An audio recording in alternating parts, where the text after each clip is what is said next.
Imagine two envelopes on your desk. One says W-2. The other says 1099. They look like boring mail, but they decide how your money moves, which rights you have, how you file taxes, and even whether a sprained wrist on the job is your emergency or your employer's. If you work in the U.S., salaried, hourly, gig, creator, consultant, side hustler, you need to know the difference. Start with the movie version. The W-2 world is employee land. You're on payroll. Taxes come out of each paycheck. Your employer pays part of your Social Security and Medicare, might offer benefits, and handles most of the paperwork. In 1099 land, you're a business of one, an independent contractor. No taxes are withheld by default. You invoice, you collect, you manage your own benefits, you pay both halves of certain payroll taxes as self-employment tax, and you keep the records. Both worlds can be great. Both can be terrible if you treat one like the other.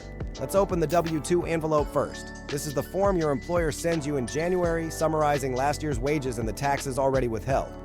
It shows federal income tax withheld, state income tax if applicable, and those twin pillars called Social Security and Medicare. As an employee, you pay 7.65% toward those programs from your wages, and your employer pays another 7.65% on your behalf behind the scenes. You fill out a W-4 when you start, so your employer knows how much to withhold for federal tax. If your paychecks feel too skinny or too fat, you adjust that W-4 and the dial moves. At year end, you plug the W-2 into your tax return, and most of your liability is already covered because the money was dripped to the IRS throughout the year.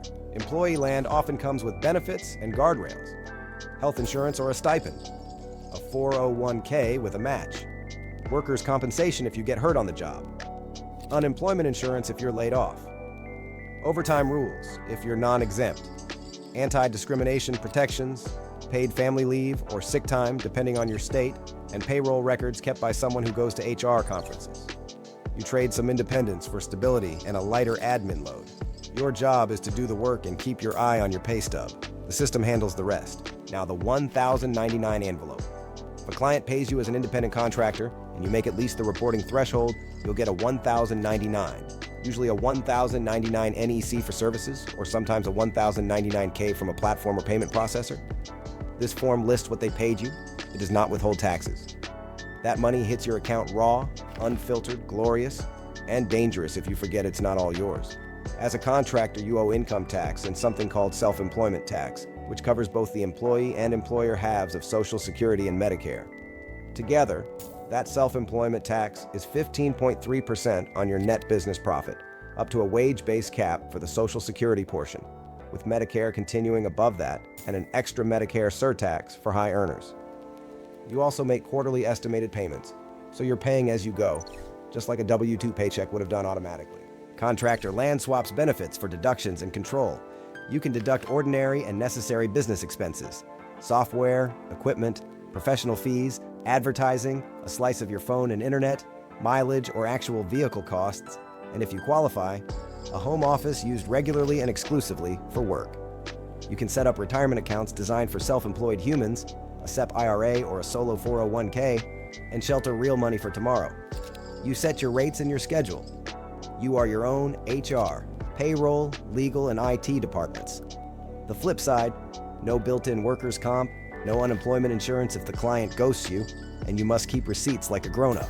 So which is better? That's like asking whether a sailboat is better than a bicycle. It depends where you're going.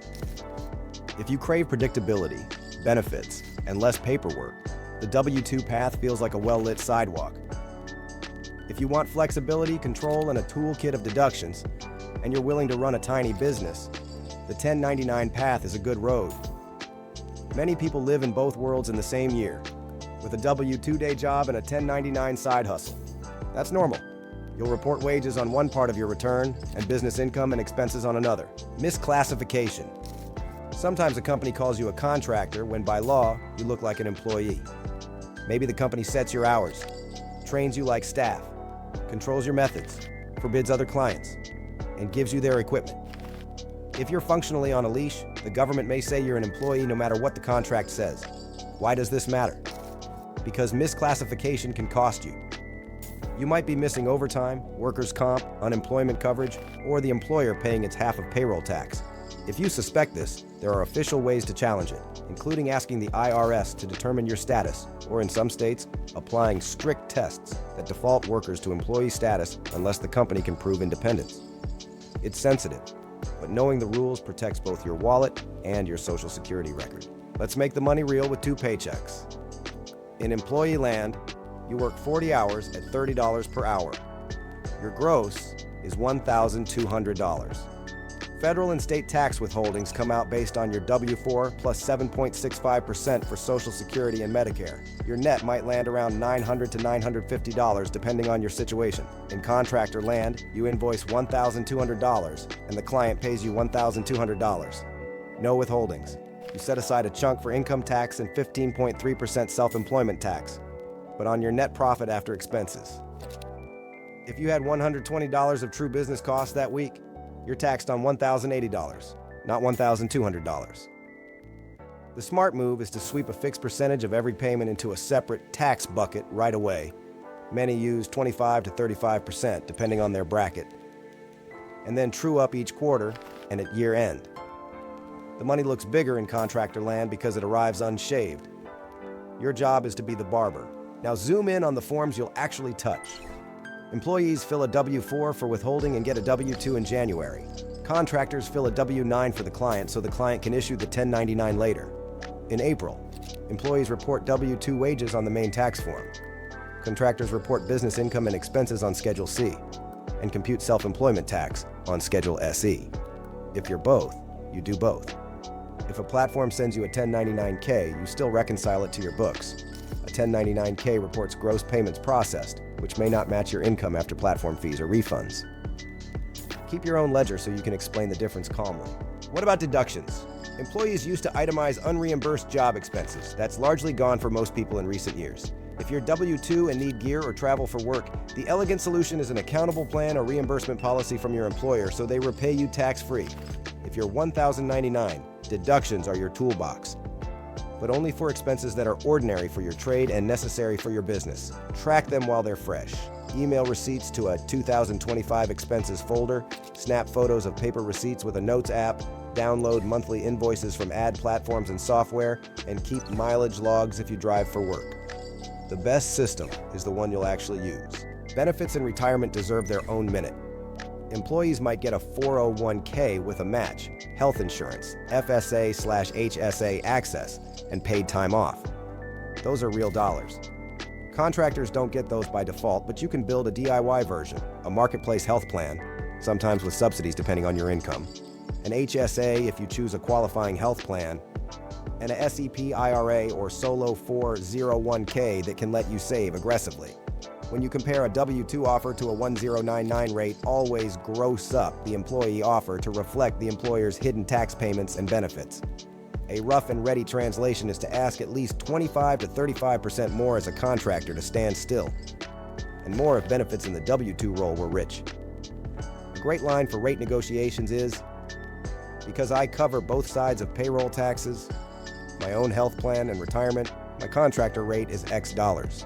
That keeps the total comp equivalent to a W-2 at Y dollars. Quarterly taxes are the contractor's heartbeat. Employees pay as they go automatically. Contractors do it deliberately. Mark 4 dates on a real calendar: mid-April, mid-June, mid-September, and mid-January. Those are your estimated payment deadlines. Automate transfers into your tax bucket every time money lands, and sending estimates becomes a calm click, not a scramble. If you also have a W-2 job, you can sometimes adjust your W-2 withholding upward to cover the 1099 side, avoiding separate estimates. It's boring. Boring is glorious. Let's talk risk, rights, and what-ifs. If you get injured doing W-2 work, workers' comp usually steps in. As a contractor, you absorb that risk unless your client requires and you carry your own coverage. If a W-2 job ends through no fault of your own, unemployment benefits may bridge the gap. As a contractor, there's no automatic safety net. If a W-2 employer delays your paycheck, labor agencies can help. If a client stalls payment, your contract and your collections muscle matter. Read your agreements. Ask for late fee clauses and deposits.